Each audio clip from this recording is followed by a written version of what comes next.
Nandiyan na po kayo? Okay, let's read all together. Ready, basa. Now I say that the heir, as long as he is a child, differeth nothing from a servant, though he be Lord of all, but is under tutors and governors until the time appointed of the Father. Even so we, when we were children, were in bondage under the elements of the world. But when the fullness of the time was come, God sent forth his Son, made of a woman, made under the law, to redeem them that were under the law, that we might receive the adoption of sons.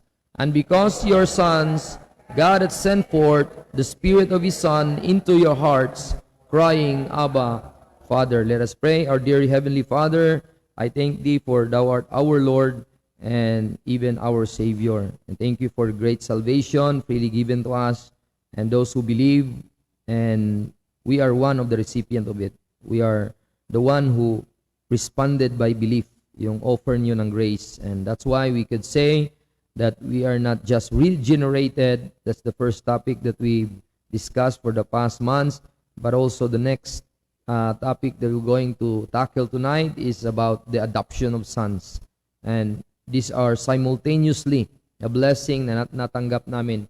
We just, ang ginawa lang namin, binabaybay lang namin ito isa-isa. And may you help me, Lord, na ma-clear ko ito slowly, clearly, as the Holy Spirit, Lord, will lead me. And may every thought, every verse naming mabasa, sana, Lord, malinaw ang magiging impact doon sa makapakinig nito at maging blessing sa kanila ito, nawa, Lord. And after all, sana, Lord, ay makabigay ng papuri sa inyo dahil lahat ng ginagawa namin ay dapat yun ang ultimate reason, ang reason or rason bakit kami nag-gather to glorify you. And thank you, Lord, for everything. In Jesus' name we pray. Amen. So kayo po ay magsiupo na and praise God for that verse na ating binasa. It is a blessing na tayo po ay merong Panginoon na binigyan tayo ng salita para tayo ay clear ang ating understanding about salvation. So nasa series tayo ngayon ng salvation or soteriology. We call it, mga scholar, soteriology, the doctrine of salvation. Why? Why we need to series ito? At sabi nga nila, ito ay panggatas lang kasi kaligtasan ang tinutukoy. No, mabutin. Ang mga bagay na ito, it's a meaty section, lalo na kung hindi naintindihan sa right division. No? So, right division of the scripture, rightly dividing, ay kailangan mo talaga itong mga bagay na ito dahil ito po ang isa sa mga topic na nahihirapan ang iba at even mali ang pagka-presenta dahil sa mga English dictionary. Parang ang English dictionary na ngayon, yun ang Bible nila. Instead of using the Bible as it is, ginawa na nila na ang meaning ng adoption, doon na sila mag-depend sa English dictionary tuloy. Without adhering, without, hindi na sila tumunod kung ano ang gusto ng Holy Spirit na ipapaalam sa ating bawat isa sa atin. No? Kaya, let us appreciate God na binigyan tayo ng Bible. Kasi kung wala tayong Bible, mga kapatid, wala tayong, kumbaga, lalo na King James Bible. Kasi ang King James Bible is the authorized Bible, mga kapatid, na kung saan every word is very important. Comma or capital letter man, small letter man. Every word or letter of it is very important. Okay? Sige, so magbigay tayo ng introduction sa ating binasa, no? So the word adoption in this book na binasa natin is yung aking sinabi kanina, no? Anong binasa mo kanina, Brother Parker?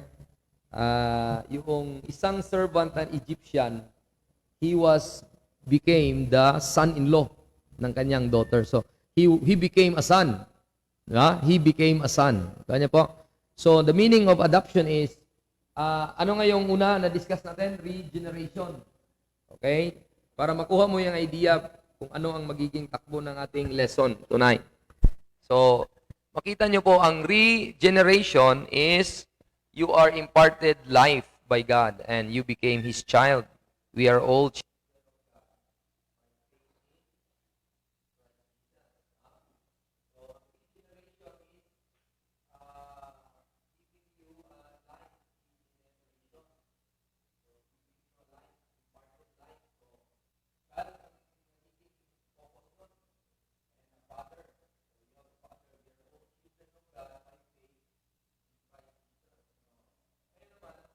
change nature, no?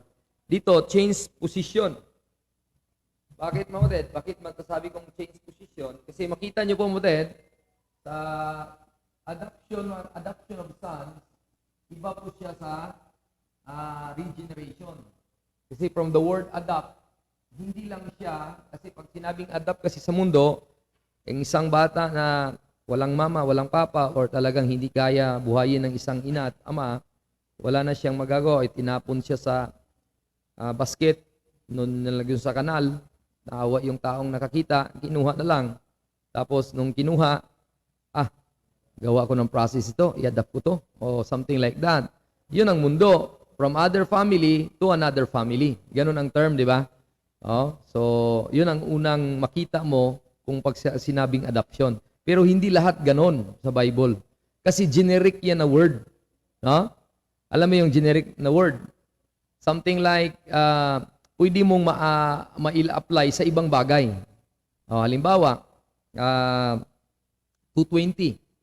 Diyan nakuha yung adapter o adapt na word, na adapter or adapt. I-convert, yon ang point ko.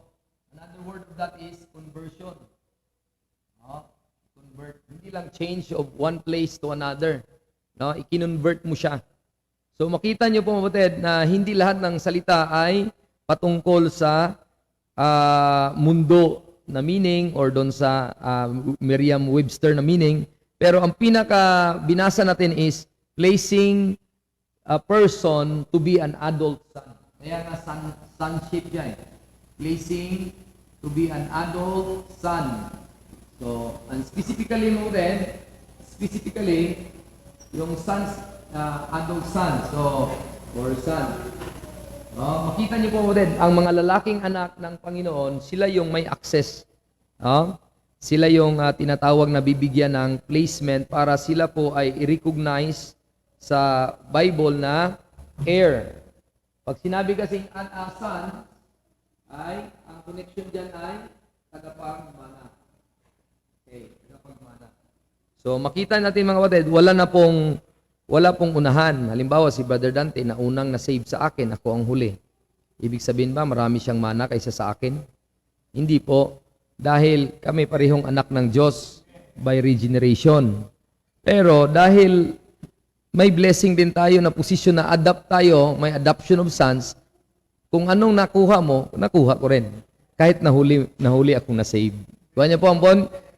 So, ganun ang point ng blessing na pag sinabing salvation, tapos ang topic ay regeneration, that's a changed nature. Na ikaw ay anak ng puot, you're a children of wrath, you're a dead person, God puts you life, and you are now have that eternal life. Ang Panginoon ang Ama mo, all are children of God by faith in Christ Jesus. Pero pag sinabing adoption, ibang klaseng topic yon. It's all about yung mana mo.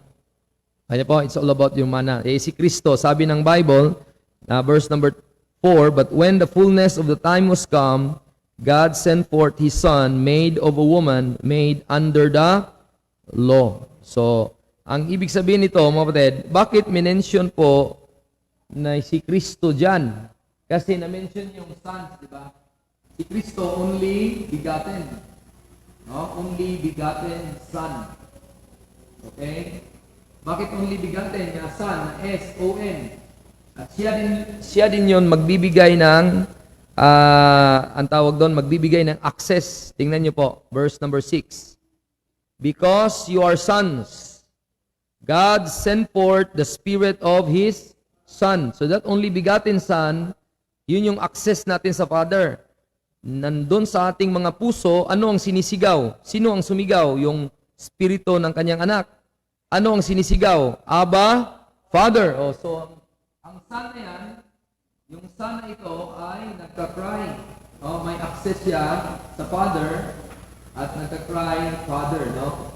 So, doon siya lumalapit kasi pag sinabing Abba, that's another term in English na Father din. Or Hebrew pala, sorry. Another word na Hebrew word, Father. Sa atin, Papa. Or sa atin, Dada. Or Daddy. So maraming klaseng pagkabigkas ang mga patriarch. May iba, patriarch din. Or tatay. So ganun ang mga term. Pero isa lang ang tinutukoy yun, Ama. Yung ama. O, sa Tagalog din, ama. So, makuha niyo po, kapatid, sino ang sumisigaw dyan? Who cried? Ang cried si Jesus Christ, no? He cried means something like, kung cried, ang sabihin, hindi umiiyak, kundi may access siya to talk to his Father. Sino ang nag-represent? So, makita niyo po yung representation ng Son. No? Para ikaw bilang walang posisyon, servant of sin ka, servant of sin, the moment that you got saved, meron kang adoption of sons. Nakuha. Bakit? Ipinasok ng Diyos Ama yung kanyang anak sa iyo. Nung pinasok niya sa panahon lang ito, dati tayo ay bondage sa law. Look at verse number 5. To redeem them that were under the law.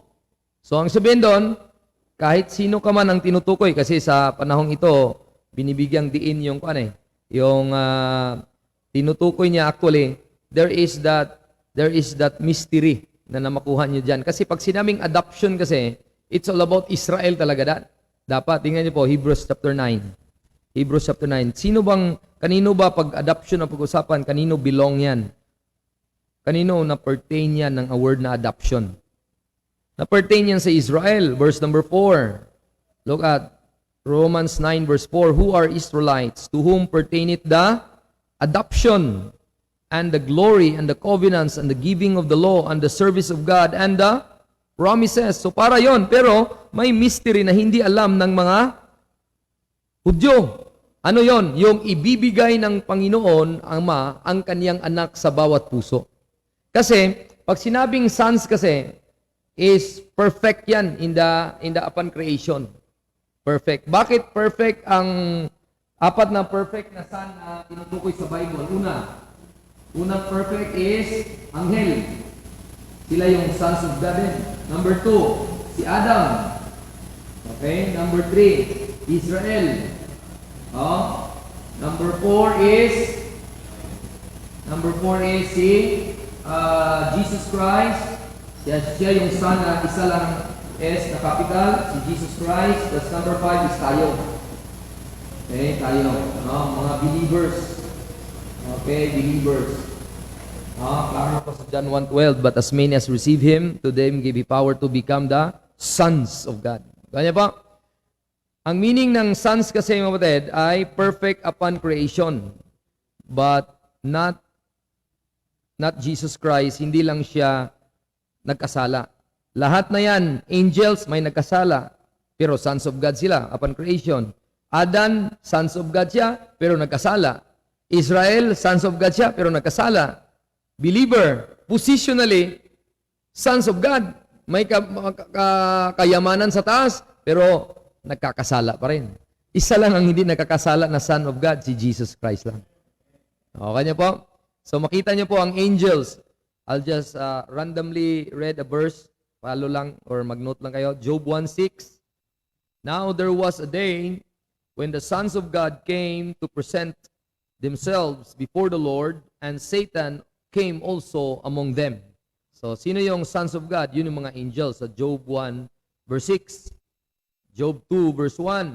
And again, there was a day when the sons of God came to present themselves before the Lord, and Satan came also among them to present himself before the Lord. So makita niyo po kapatid, yung sons of God yan, yung mga angels.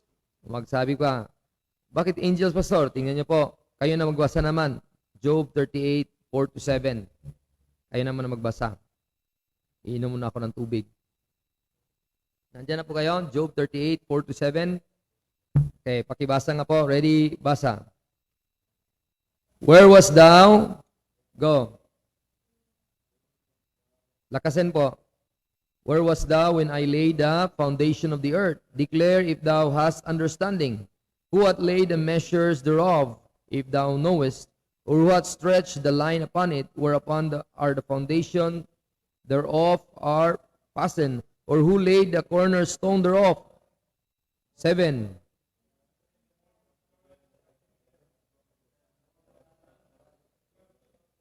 Yan.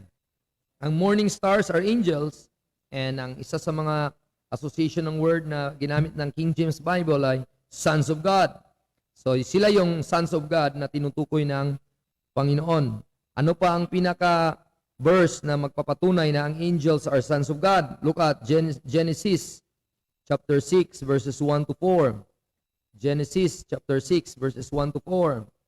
And it came to pass, when men began to multiply in the face of the earth, and daughters were born unto them, that the sons of God saw that the daughters of men, that they were fair, and they took them wives of all which they choose. So sila yung mga anghel na sumama kay Lucifer, na nagrebelde sa Diyos, at gumagalaw sila ng mga babae, anak ng mga tao. Dahil magaganda at sila din yung sumunod kay Diablo, kaya anghel sila ng mga fallen angels. So, sila yung sons of God sana. They have that inheritance being an angel. Meron silang kung ano ang binigay ng Diyos sa kanila yon. Ang problema lang nila, ayaw nila. Sumunod sila sa Diablo. Sumunod sila kay Lucifer. Kaya they were become giants, but some of them ay naparusahan doon sa, look at 2 Peter chapter 2 verse 4. Yan, 2 Peter chapter 2 verse 4. Sila yung angels na tinutukoy na nakipaghalubilo sa tao at ginalaw niya yung mga babae, kaya nagresulta ng mga giants and men of renown. Sila yung mga anak na resulta, Gulayat. Yan, yung mga giants. Men of renown ang tinawag. Resulta kasi ibang breed sila eh. Hindi sila tao. Nakipaghalubilo siya sa tao, kaya iba ang resulta. Iba ang lahi. 2 Peter 2 verse 4, pakibasa, ready, go. For if God spared not that the angels that sin, but cast them down to hell, and delivered them into chains of darkness, to be reserved unto judgment. So, ang verse na yan, nagbibigay na mensahe sa atin na sila yung sons of God, at sila yung anghel na nandun sa impyerno ngayon. So, pag sinabing kasalanan equals impyerno. Kaya nga si Jesus Christ namatay at pumunta ng impyerno para sa atin. Tinikman niya, ang completion nito ay nabuhay siyang muli. Amen? So, tayo naligtas mula sa kapahamakan ng impyerno because somebody represent us there. Amen? And Jesus is the one. Kaya pag sinabing God spared not His Son, but deliver Him up for us all. Saan niya dineliver? Sa impyerno. Dineliver niya sa death. Once He died already. Once He died, He only dealt sin once in the area ng physical, in the area ng kaluluwa. But He rose again. Amen? For our justification. And sabi nandito na lahat ng anghel na hindi nagkasala, hindi sila sumunod kay Lucifer, kay Satan, sila ay walang kasalanan hanggang ngayon. Sila yung natira. Kasi 1/3 of angels na nakuha. And sila yung mga anghel sa Jude chapter 6 na tinutukoy itong nasa impyerno ay who left or who kept not their first estate. Look at Jude 6. Jude chapter 6. Some of the angels which kept not their first estate. Ano ba ang kanilang estado? Dati, hindi dapat sila nasa lupa at makipaghalubilo sa tao. Nandun talaga sila kung ano ang utos ng Diyos, doon sila sa heavenly places. Pero ayaw nila. And they are described in Jude 6, and angels which kept not their first estate, but left their own habitation. Saan ang habitation niya? Sa kalangitan. Pumunta lang sa lupa para gumalaw ng babae. Ginalaw nila. Then naging giants ang resulta. Pero some of them nandun na sa impyerno. God hath reserved in everlasting chains under darkness unto the judgment of the great day. Yun. So mga kapatid, there will come a time na itapon din sila sa lake of fire kasama ng mga unbeliever na tao. Ganun kasaklap, mga kapatid, pag ikaw ay hindi nanampalataya sa Diyos. Amen? So, even these angels who did not obey God. No? So, they are the one na naghanap ng kaguluhan. They are, na-mention kanina mo, Brother Parker, yung title na, isang anak, ang title ay Troubler. Nakita mo kayo na? So, panggulo lamang, panggulo, or nanggugulo. Mahirap yon, masaklap yon. Sana ang ating mga anak ay hindi magugulo, Kuya Joboy. Kasi may title pala ng anak na magulo na bata. Yung kanina, ito yung mga anghel na magulo, na sila yung sumunod kay Lucifer. Second part natin na lesson is, hindi lang anghel tinawag na son or sons, tinawag din si Adan na son of God. Look at Luke chapter 3 verse 38. Luke chapter 3 verse number 38. Which was the son of Enos, which was the son of Seth, which was the son of Adam, which was the son of God. So yung record na yan, na si Adan ay anak na lalaki ng Diyos. Saan makikita yan? Sa Genesis. Look at Genesis 5 verses 1 to 3. Genesis 5 verses 1 to 3. This is the book of the generation of Adam. In the day that God created man, in the likeness of God made he him, male and female created he them, and blessed them, and called their name Adam in the day that they were created. And Adam lived 130 years, and begot a son in his own likeness after his image, and called his name Seth. So makita niyo po, son in his own likeness. So look at, so when Adam was created in the likeness of God, no? Wala pa siyang kasalanan doon. Genesis chapter 1, 26 and 27, let us make man in our own image, after our likeness. Yun po ang sinabi ng Bible. But after Adam fell, sino na ngayon ang likeness ng tao? Saan na tayo ginawa? Hindi na likeness ng Diyos dahil makasalanan na si Adan. After Adam fell into sin, man became the own likeness of Adam. No? Kaya nga nabasa natin Genesis 5 verse 3 that Adam begot a son not in God's likeness but in his own likeness na. Kaya doon nakita natin Adam has that son of God pa na title, pero nangyari sa kanya nagkasala. He was perfect upon creation but tested. He was tested but fell into temptation and commit a sin. Kaya everyone that is born of Adam lose the title of the sons of God. According to Ephesians chapter 2, verse number 1, that when we became man, nasilang na tayo sa mundo, conceived by sin, but in the time of innocency, yes, exempted ang kaluluwa natin, but when the time of adolescence, makita mo na nandun na yung age of accountability, we are handling a matter. Alam na natin, Kuya Joboy, ang good and right. Sabi ko, Kuya Joboy, save ka ba talaga, Kuya Joboy? Are you saved? Sabi ko sa kanya, kasi alam na niya ang good and evil eh. So, he is responsible now of his soul. Kaya I need to always remind the gospel of salvation. Kasi nung time na ikaw ay patay sa kasalanan, verse number 1, and you hath he quickened. God quickened you. God made you alive. That's regeneration. And who were dead in trespasses and sins. Wherein in time past you walk according to the course of this world, according to the prince of the power of the air, the spirit that now worketh in the children of disobedience, among whom also we all had our conversation in time past in the lust of our flesh, fulfilling the desires of the flesh and of the mind. Kaya hindi tayo makaayaw sa kasalanan dati. Pag sinabing tagay, makatagay talaga tayo. Pag sinabing sigarilyo, sigarilyo talaga tayo. Pag sinabing bisyo, bisyo doon, bisyo talaga tayo doon. Sana tayo dito mga men, wala tayong bisyo na maglalaro ng mga mobile games. No? Kasi bisyo din yun eh. Hindi na para sa atin yun. Hindi akma sa atin na malaking tao na tayo at naglalaro pa tayo ng mga games. Hindi po pwede yun. Kasi ang mangyari, ang tawag doon, we are fulfilling the desires of the flesh and of the mind. So that is not good para sa ating mga Kristiyano.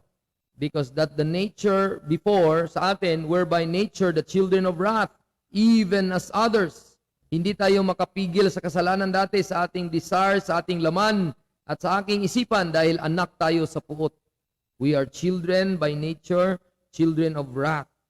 So, but we are once in the likeness of Adam. But when the time that Jesus Christ entered in upon believing the gospel, not only na tayo ay na-regenerated, but also we are adopted as sons. Ano po? We are adopted as sons. Third, not only the angels, not only Adam, but also the Israelites were called the sons of God. According to Joel 2, verse 27 to 32. Habol lang kayo, basahin ko lang. Joel 2, 27 to 32. And you shall know that I am in the midst of Israel, and that I am the Lord your God, and none else, and my people shall never be ashamed. And it shall come to pass afterward that I will pour out my spirit upon all flesh, and your sons and your daughters shall prophesy. Jump to verse number 32. And it shall come to pass that whosoever shall call on the name of the Lord shall be delivered. So makita nyo po ang verse na yan doon sa Romans 10:13. So connected po yan sa Romans 10:13. Ang ibig sabihin, bakit sila makatawag sa name ng Lord? Kasi kilala nila ang Lord nila. Di ba? Sino ba sa inyo ang kilala nyo ang isang tao at tawagin, kung hindi nyo kilala, tawagin nyo, mahirapan ka. Hindi ka pwedeng, huy. Di ba? Yeah? So usually you could say something, hi, hello na lang. Ay, excuse me po, sir or ma'am. Pero kailangan name eh. Name of the Lord. Kaya ang mga Israelites, one day, nationally, ay masave sila if they have the calling on the name of the Lord upon the end of the 7 years. Nandun na yon. God will rescue them. Rescue them. Dahil alam nila na wala na silang kawala. Nandun na yung mga kalaban. Sabi, Lord, tulungan mo kami. Wala na kami. Kahit ayon doon po ang nilalagay namin, wala na. Patay na kami kung wala ka. So the Lord will come and save them from their enemies. So yun po ang prophecy. So look at pa natin sa verse number Hosea 1 verse 10. Yan, mahirap yan kasi hanapin nyo pa. Hosea chapter 1 verse 10. Sabi ng Bible, yet the number of the children of Israel shall be as the sand of the sea, which cannot be measured nor numbered. It shall come to pass that in the place where it was said, ye are not my people, it shall be said unto them, ye are the sons of the living God. Future po siya, ang nagiging sonship ng national salvation or national title para sa kanila. Kailan po nabuo uli ang pagiging sons ng Israel? Pag sila na ay tatawag sa Panginoon. Amen? So sila na ay, ngayon na diaspora pa sila. Alam niyo diaspora? Diaspora. Diaspora, another term of disperse. Disperse means nagkisiwatak-watak sila lahat sa buong mundo. Bakit po? Dahil walang kingdom na nangyari. So ang kanilang, scattered abroad sila sa buong mundo. Doon nakita natin basa natin sa Bible reading, saan yung 10? Sa Assyria. Saan yung 2? Sa Babylonia. Wala na. Hanggang ngayon, 2024. Wala pang rapture eh. Nagsikalat pa sila sa buong mundo. Yung sonship nila, since from Egypt pa mga kapatid, kasi tinawag sila ng son ng Panginoon na sabi niya na, I called my son out of Egypt. Firstborn out of Egypt. So si Panginoon mismo ay tinawag sila na anak. Tinawag sila na anak ng Diyos na lalaki at tinawag sila out of Egypt. Ginawa silang special nation at tinawag silang firstborn son ng Panginoon. Pero ang problema sa kanila, sila sana yung the sons of the living God para ilaw sa buong mundo. Pero ang nangyari, wala pong kaharian kasi ang hari nila namatay at pinatay nila. Matthew 2:15, basahin ko lang, puntahan nyo na lang, there and was there until the death of Herod, and it might be fulfilled which was spoken of by the prophet, saying, out of Egypt have I called my son. So si Jesus at saka yung mga Israelites, parehong-pareho sila ng typology. Bakit? Kailan ba at saan ba galing ang mga Israelita? Galing sa Ehipto. Sino ang leader nila? Si Moises. Sabi niya, paalisin mo ang mga Israelitas at palabasin mo. Kaya sabi ni Moises, no? Hosea 11 verse 1, pakinggan niyo lang ang verse. When Israel was a child, I loved him and called my son out of Egypt. So kayang verse na yan, Hosea 11 verse 1, i-connect mo to yung Matthew 2:15. Sino ang tinutukoy sa Hosea 11 verse 1? Israel. Israel ang tinutukoy dyan. Hosea 11 verse 1, ang Israel. Pagdating naman sa Matthew 2:15, si Jesus Christ ang tinutukoy. Ano po? Galing siya sa Ehipto, sa Israel. Hosea 11 verse 1, when Israel was a child, then I loved him. Man, I love my child. Man, I love my child. But nagbago ang term and called my son. Bakit mayroong ganon? Typology ito sa nagiging point sa atin na when we were a child, God loved us. Amen? God loved us. Pero pagdating another title, son. Di ba? Kanya po, iba yung title na being a child, iba yung title na being a son. Kanya po. Kanya po.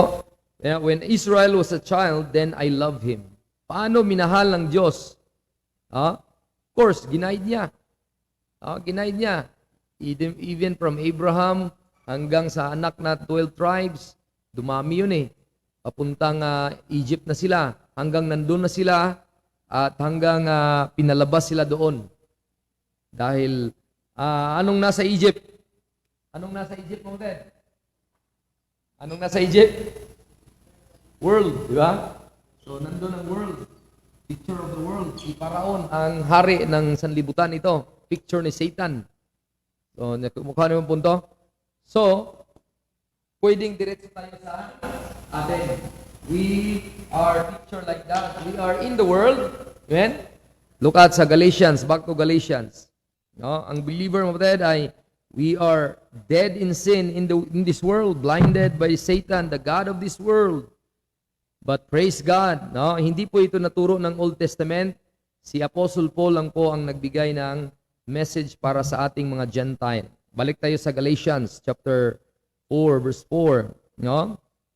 Sabi ng Bible, but when the fullness of the time was come, kailan yung fullness na yon? Kailan? Yung namatay si Kristo. And the time that Jesus was rejected by the Jews, it was the perfect time. Kanya po, the fullness of time was come. Kailan yon? Nung namatay si Kristo. No? At nasilang, lumakit, namatay sa krus, at ano po siya? Hindi siya made under grace. Ano po si Kristo? Made under the law to redeem them that were under the law that we might receive the adoption of sons. So ngayon, nung tayo po ay naging sons na, sabi ng Bible sa verse 6, because you are sons, God sent forth His Son into your hearts, crying, Abba, Father. Verse 7, continue, wherefore, thou art no more a servant. Yan. Kanya po? Klarong-klaro yung binasa natin kanina, bro, di ba? Tapos na-connected pa siya sa Ehipto. Di ba? Wala siyang babaeng, lalaking anak. Pero meron siyang servant na galing sa Egypt, di ba? Pero nakita sa loob-loob na yon, sa panahon ng law, ang kaligtasan nila, kung i-picture natin i-adapt ka niya bilang part sa family niya kung makitaan ka ng good work. You follow the ways of that man. So anong ginagawa ng way ng Hudyo na yon bilang ama ng isang babae na yon? He will go to the tabernacle. He will offer sacrifices. He will not eat pork. He will not eat those things na pinagbawal. Bilang servant. Ito yung boss ko. Ito yung master ko. Susundin ko kung anong gusto niya. So nag-adapt siya. Kanya po, nag-adapt siya bilang Hudyo. Nakitaan siya. Medyo dito sa anak kong babae. So, kinonvert siya. Kanya po, adoption as a son. Kinonvert siya, being a servant, he became a son. What a blessing. Amen? Ganon din tayo. We became once in Egypt, We became once in the land of Pharaoh, which is the world. We are in this world. And we are sinners. We are unbelievers. We were once unbelievers. Are you a believers? Tayo ay hindi pa believer dati. Ang ating pinaglingkuran, kasalanan. Pero nung time na dumating si Kristo na matay sa krus, made of a woman, made under the law. Para saan? I-redeem tayo. Nung in-redeem tayo, binigyan tayo ng posisyon na adopted sons. What a blessing. Amen? Tayo ay anak, ginawang lalaking anak. Hindi lang siya child, but a position of being a son. An adult son. Amen? So, verse number 7, hindi ka na servant at ikaw na ay anak na. Kung ikaw ay anak na, din tagapagmana ka na sa Diyos. Amen? So, ano nga yung adult son? Heir. Amen? Merong kakayamanang hindi mo masukat. Akalain na mapasayo. Imagine mo yan kung si Henry C. ay ako ay tagapagmana. Kung sino ang anak ni Henry C., i-convert niya ako as being son. Gaya ng point ko, ang first meaning doon sa mga tinatawag na dictionary, pag sinabing adoption ay from one family to another family. Mga ganon ang meaning agad. Pero hindi ganon sa Bible. Ito, anak ka na ng Diyos, but converted into an adult son. Kasi daughter ka di ba? Mga babae ito, asawa ko. Hindi mo pwedeng daughter of God. That is belong to regeneration, being a children. Kasi may nagdebate. Look at sa Tagalog. Ito, Tagalog Bible ito. Ngayon, maraming Tagalog Bible, bro, diglot sa'yo. Kung basahin mo yung John 1:12, nagdidebate yun sila. Sabi niya, ano ba ito? Anak ng Diyos or anak na lalaking anak ng Diyos? Pati sa Bisaya ng mga translators, hindi nila alam. Pero tayo na nakakaalam, kailangang ilagay. Kasi iba yung being a child, iba yung an adult son. Amen? Iba yung sons, adoption of sons. Kasi wala kang mana. Paano mo din? Iba yung being a child. Mo din. Look at verse number 12. Sabi na dito sa Tagalog, datapwat gaya ng marami na tumanggap sa Kanya, ay ibinigay niya sa kanila ang kapangyarihan upang maging mga lalaking anak ng Diyos. Kaganda dito. Kasi ito, King James na version ito na New Testament. Kasi wala pa nabuo yung Old. Kasi nauna nito, one of the head translator nito sa Tarlac sa Luzon, si Malyari. No? To God be the glory for his life. No? So nakita dito, mga lalaking anak ng Diyos, sumakatuwid sa kanila na nanampalataya sa kanyang pangalan. So kanya po mga pag sinabing sonship, heir. Amen? Kanya po? Pag sinabing child, relationship, being God as a father, you are His child. Pero pag sinabing sonship, mana. Iba kasi si Esau, iba din si Jacob. Pag sinabing anak, silang dalawa anak. Pero pag sinabing mana, ay nasa kay son, yung adult son pa, yung pinaka-firstborn son. Kanya ba? Israel is my firstborn. Sinabi pa nga ng Panginoon. Oh, Israel is my firstborn. Oh, tinutukoy pa nga ng Bible na siya po ang firstborn ng Panginoon sa wait lang Exodus 4 verse 22. And thou shalt say unto Pharaoh, thus saith the Lord, Israel is my son, even my firstborn son. Kaya niyo po? So, makita niyo po, Adam is the firstborn of God. Bilang tao na nilikha ng Diyos, siya yung isang tao na una at wala ng iba sa kanya. Tao ha, hindi anghel. So, firstborn yan. He was born of God by creation, not by birth na galing sa mama. And angels are also, walang babae doon, kaya all are firstborn. Walang babae doon. Lahat nung nilikha, by numbers yun. Alam mo ba, ang anghel by numbers talaga? Wala na yun. Nung time na nakuha ng percentage ni devil or ni Diablo yung percentage, yun na yun, bilang na bilang na. Ang naiwan, hindi na dumami. Kanya po bro? Kasi nung ginawa ng anghel, ng Diyos ang anghel, bilang yun. Kung 1 to 100 na ratio bro, natanggal ang the third part of angels. O, anong ratio niyan, bro? Brother Ricky. Ha? Kung 100 ang ratio, anong natira? Tinuha ang third part eh. Ha? Oh. 75 na lang naiwan. 33? Ang naiwan? Ang dami namang sumunod. Third part lang. 66. So, ang ibig sabihin, sila nung gumawa ang Diyos ng anghel, bilang yun, hindi yun dumami. At hindi na siya gumawa uli. Kaya niya po. Kasi pag gumawa ang Panginoon, complete eh. Diba? Pero nakuha ni Diablo yung part na yon. Mga kapatid, hindi tayo kapalit ng angels ha. Iba tayo na lahi. No? Pero si Adan, siya din yung una. Nakasala. Israel, sila lang yung isang nation pero collectively tinawag anak. Diba? Kanya ba? Isang nation pero collectively tinawag na anak na lalaki. Tapos firstborn pa. Anong ibig sabihin doon? Sa lahat ng nation ha, siya yung pinaka-special nation, kumbaga. Kaya tinawag siyang firstborn. Sa eyes ng Panginoon, very important siya. Kanya po, pagdating naman sa kay Jesus Christ, of course, the only begotten Son of God. Ngayon, sa atin, wala tayo. Pero sa panahon na si Pablo nag-explain sa biyaya, hindi sa panahon ng law, sa biyaya, mystery of the gospel, we believe on the grace of God. Upon believing, ano nangyari? We receive the adoption of sons. Nawala ito sa lumang tipan. Sa atin lang yung panahon. Kaya praise God. Amen?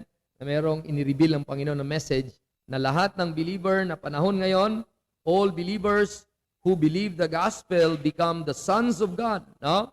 Sabi ng 1 John 3 verse 1, though John is not our apostle, but the principle will also give us an idea. Behold, what manner of love the Father hath bestowed upon us, that we should be called the sons of God. Therefore, the world knew it as not because it knew Him not. Okay?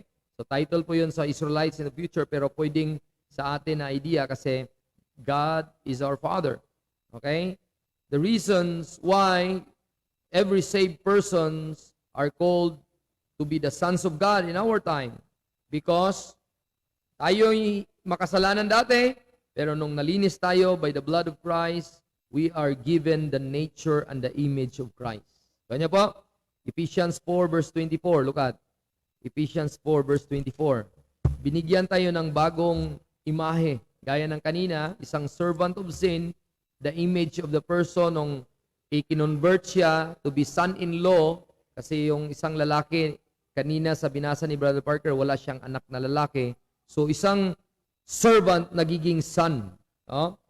Just like us. We are a servant. We were once a servant of sin. But Ephesians 4:24 tell us, and that you put on the new man, which after God is created in righteousness and true holiness. So, ang atin na ngayong kondisyon ay new. May new na tayo, nilagay yung saplot. Alam mo yung put on, inilagay yung saplot, no? Or pinut on, parang isang garment. In the history ng Roman, when the people living around 1st century, when a father, being a Roman emperor or a Roman leader, ay ang kanyang anak darating sa edad na 14-year-old boy, ay magkaroon siya ng ceremony. Ilagay nyo sa iyong Google to. Ang pangalan ng ceremony is toga virilis. Toga. From the word toga, alam niyo na, graduation eh. Yeah? Virilis. Virilis. Okay, virilis. So, ang sabihin ng toga virilis ay isang a ceremony that when a child became a 13 or 14-year-old, specifically, 14 anyos, sa Bisaya pa, Tagalog yun, Bisaya. Espanyol, 14 anyos. So, pagdating na siya maging 14-year-old, magkaroon ng ceremony ang father. At sabi ng father, now, we will declare to you na ang aking anak ay hindi na siya child. He is an adult son. Kaya mayroon siyang vesture. Toga ang pangalan. Iba ang kulay niya. No? It is another, i-research ko kanina, it's a vesture na ceremony siya, wala tuloy. No? Yun, hindi ko na save, no? Hindi ko na save, sorry. Ay, ito. Save ko siya, no? Once a boy came to an age, usually around, yun, he adopted the plain white. Yun na yun. Plain white ang tawag doon. Toga virilis. So, a plain white. So, ang ganda ng kanyang idea sa history. White. What a blessing. Amen? Pag sinabing white, ano yung picture na yun? Purity. Amen? Pag sinabing sin, picture of black. Kuha niyo po ang idea natin. Dati tayo'y itim dahil tayo ay makasalanan. Pero nung tayo ay binigyan ng position na to be adopted as sons, white na ang nakalagay sa atin. What a blessing, man. Are you not glad na meron tayong white sa atin, positionally, hindi nakikita, pero sa ating loob-loob nandun. Amen? Because of Ephesians 4 verse 24, sabi ng Bible, that you put on the new man. Yun yung white. Amen? Yung toga natin. Yung toga na yan, na hindi nakikita, pero totoo. Amen? Are you saved? May toga sa inyo ngayon na nakalagay. And it was a celebration by heaven. Nung naniwala ang isang tao, it was celebrated by angel. One soul believed the gospel. Every angel celebrated. Ang ibig sabihin nito, every day, every moment. Hala, makita niyo po, hindi naman lahat ay kahapon walang ligtas. Maraming Kristiyanong nag-misyonaryo ngayon. Amen? All around the world. At habang nagsasalita ako dito, maraming naliligtas. All around the world, may mga preacher na nag-invite to believe at na-save sila. Kaya pala, hudyaka at kaligayahan sa langit ay tuloy-tuloy. Hindi lang sila masayahan dahil ang Diyos ay kasama nila at win-worship nila, meron pa silang reason to rejoice. Ano yon? May naliligtas. Nabibigyan ng toga. Ano yung toga na yon? A white linen. Righteousness of God. Amen? What a blessing. What a blessing that we are once also a servant of sin. We were once. Tayo'y pinaglingkuran natin ng kasalanan, but tayo'y nahiwalay ng kasalanan. Amen? Sin hath no more dominion over us because we are not under the law, but under grace. We are not under that dominion kasi God sent forth His Son to your hearts. At siya na ngayon ang naging access natin. Kaya ngayon, ang nangyari, ano ang magiging practical application nun? Continue tayo sa Romans chapter 8, verse 14 to 15. Diyan tayo magtapos kung hindi natin abutan kasi may prayer pa, no? So, pero kaya pa sa oras, konti. Romans 8, verse 14 to 15, for as many as are led by the Spirit of God, they are the sons of God. For ye have not received the spirit of bondage again to fear, but you have received the Spirit. Tingnan niyo po. Wait muna. Sino po ang natanggap sino po ang natanggap ng isang believer upon believing the gospel? Ang sons of God or son of God. Amen? Saan niya ibinigay? Sa loob ng isang tao, sa kaluluwa. Into your hearts. Kanya po, positionally. Next person na nilagay, simultaneously ito nangyari ang Espiritu ng Diyos. So, hindi lang ikaw binigyan ng Son ng Panginoon, Christ in you, the hope of glory. The indwelling Christ ang tawag doon. Kundi ang Espiritu ng Diyos. Spirit of God dwell in you. Amen? Kayo po ba ay ligtas? Amen. Kung kayo ay ligtas, ang Espiritu ng Diyos na nananahan sa inyo. May access tayo sa Ama sa langit. Bakit? The Spirit of God was received by the believer. Kasi ye have. Ano yung ye have? Possession yun. Natanggap mo. Amen? Napasayo. Sino? Ang Espiritu. Hindi ito Spirit of His Son, kasi the Spirit Ang tinamit niya, yung article na die.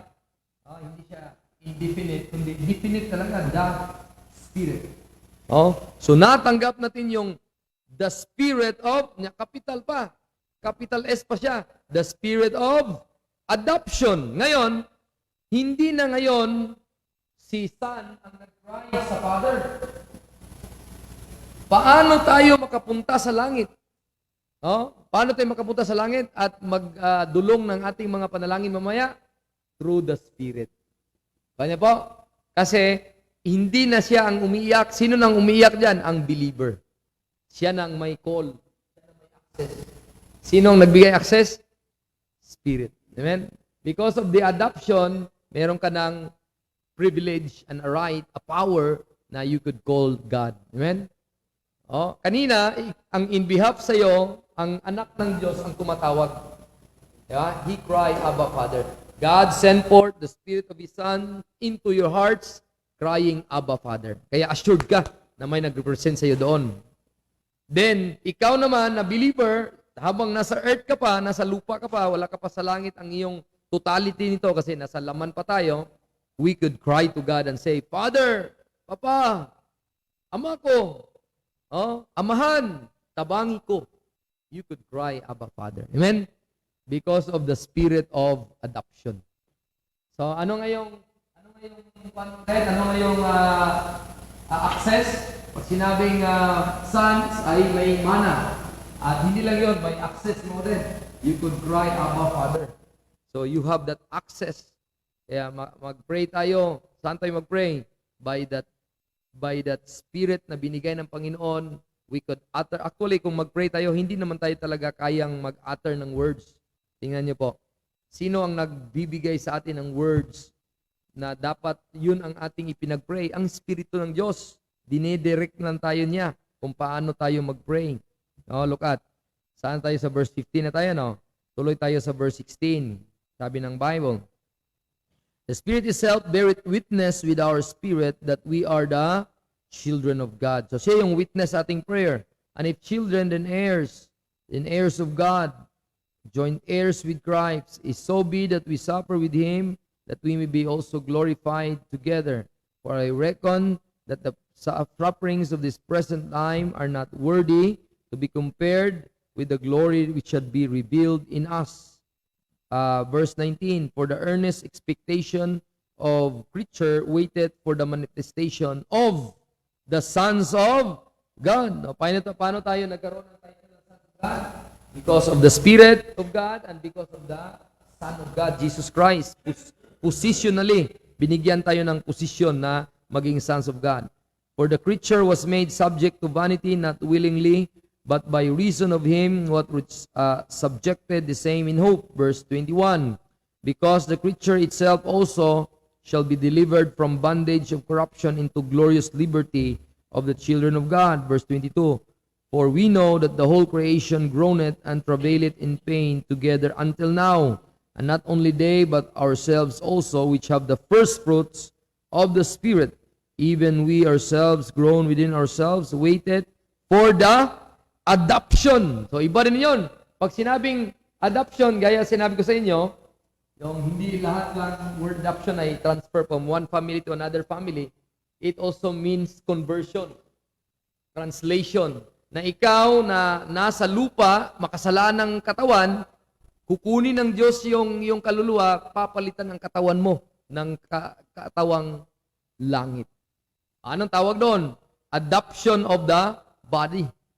No, inadapt ba from here, kukunin ka, tatanggalin ka dito. So, waiting for the adoption. Ano ang meaning ng adoption dito? To wit the redemption of our body. So, kaya sabi ko sa inyo, the meaning of adoption ay broad, very broad, mga kapatid. Hindi mo lang ilagay sa isang box. Depende kung anong pinagamitan. Amen? Kunya po, depende kung anong pinagamitan sa salita. Verse 24, nandiyan na po kayo? Basa po. For we are saved by hope, but hope that is seen is not hope. For what man seeth, why doth he yet hope for? Verse 25, but if we hope for that we see not, then we do with patience wait for it. Amen? Do you have a problem in your heart? Do you have a problem in your family? There's still hope. Amen? Kasi kung ikaw ay may problema, tapos lahat ng solusyon ay binigay ng Diyos, ay anong silbi ng hope? Makita mo lahat palang solusyon eh. Hindi, ang solusyon, yung hindi nakikita. Amen? Kaya, ang gagawin mo ngayon, wait for it. Amen? Wait for it. Kaya, mga praise God. God will always revive our strength. Though hindi nakikita ang good health, pero may hope. Amen? May hope, di ba? And one day also, we will be adopted, no, from one place na tayo'y makorruption ang ating body, then we will have a glorious hope nandun sa langit. Verse number 26, habang nasa lupa pa, we have the access to cry to our Father. Likewise, the Spirit also helpeth our infirmities, for we know not what we should pray for as we ought, but the Spirit itself maketh intercession for us with groanings which cannot be uttered. Kaya nakuha niyo po mga kapatid, ang point ko kanina, Espiritu ng Panginoon ang siyang nagtutulong sa iyo na ikaw ay mag-cry to the Father. Pero sino ang nag-cry? Sino ang nag-pray? Ang Kristiyano.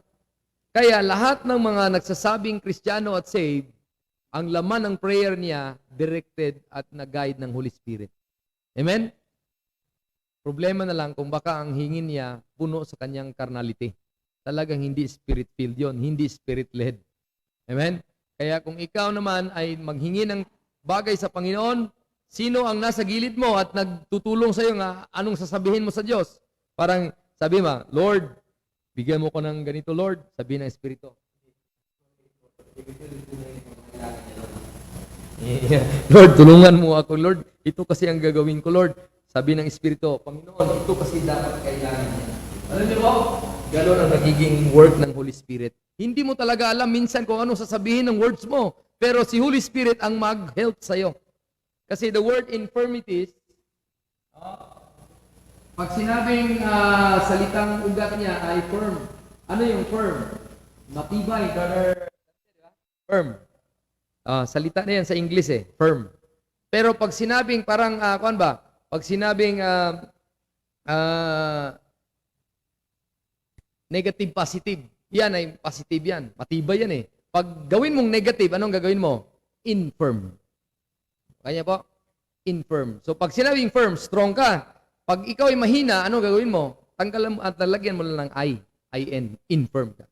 So, dahil sa kahinaan natin, hindi natin marunong paano manghingi sa Diyos, tutulungan ka ng Espiritu. Amen?